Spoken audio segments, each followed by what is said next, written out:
প্রার্থীদের প্রচারণায় সরগরম খুলনা-৩ আসনের পাড়া মহল্লা অলিগলি। ভোটারদের দাঁড়ে দাঁড়ে ঘুরে নানা প্রতিশ্রুতি দিয়ে যাচ্ছেন প্রার্থীরা, বিনিময়ে চাইছেন সমর্থন।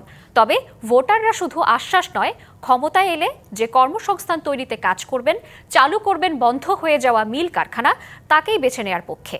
খালিশপুর, দৌলতপুর, খানজাহান আলী থানা ও দিঘলিয়া উপজেলার কিছু অংশ নিয়ে খুলনা-৩ আসন। শিল্পনগরী হিসেবে পরিচিত এই এলাকার মানুষের প্রধান দাবি বন্ধ মিল কারখানা চালু করা।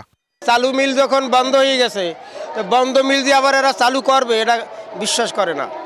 বিগত অন্তত 3টে সরকার তো এই মিল বন্ধ করিয়েই গেছে। যারা শ্রমিক ছিল তারা আবার মিলে কাজ করবে, সচল হবে, স্বাচ্ছন্দ্যে তারা সংসার চালাবে, এটাই সকলের প্রত্যাশা। জনগণের মুখে হাসি ফুটাতে পারে, আমরা এই ব্যাপারে যে মূল্যবান নেতা, যোগ্য ব্যক্তি তারই ভোট দিব। 2008 সাল থেকে আওয়ামী লীগের দখলে থাকা এই আসনে এবার প্রার্থী হয়েছেন 10 জন। যদিও আভাস মিলছে বিএনপি মনোনীত রকিবুল ইসলাম বকুল, জামায়াত ইসলামের অধ্যাপক মাহফুজুর রহমান ও ইসলামী আন্দোলনের মাওলানা আব্দুল আওয়ালের মধ্যেই হবে মূল লড়াই। তবে জয়ে আশাবাদী সব প্রার্থী ভোটারদের দিয়ে যাচ্ছেন নানা প্রতিশ্রুতি।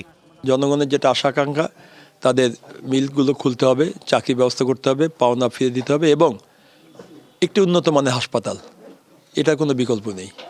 এবং আমাদের ছেলে মেয়ে যারা বেকার অবস্থায় বসে আছে তাদের চাকরির ব্যবস্থা করতে হবে, সমাজকে মাদকমুক্ত এবং সন্ত্রাসমুক্ত করতে হবে।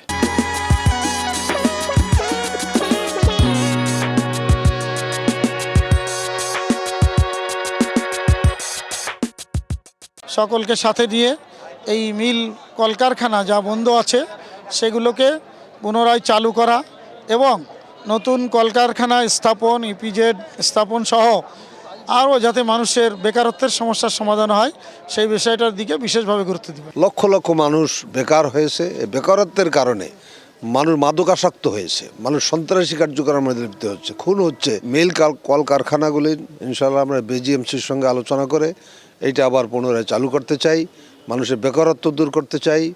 খুলনা-3 আসনে মোট ভোটার 2,54,409 জন। নিরপেক্ষ ও শ্রমিকদের ভোট যেদিকে যাবে সেদিকেই ঝুঁকবে ফল, বলছে বিশ্লেষকরা।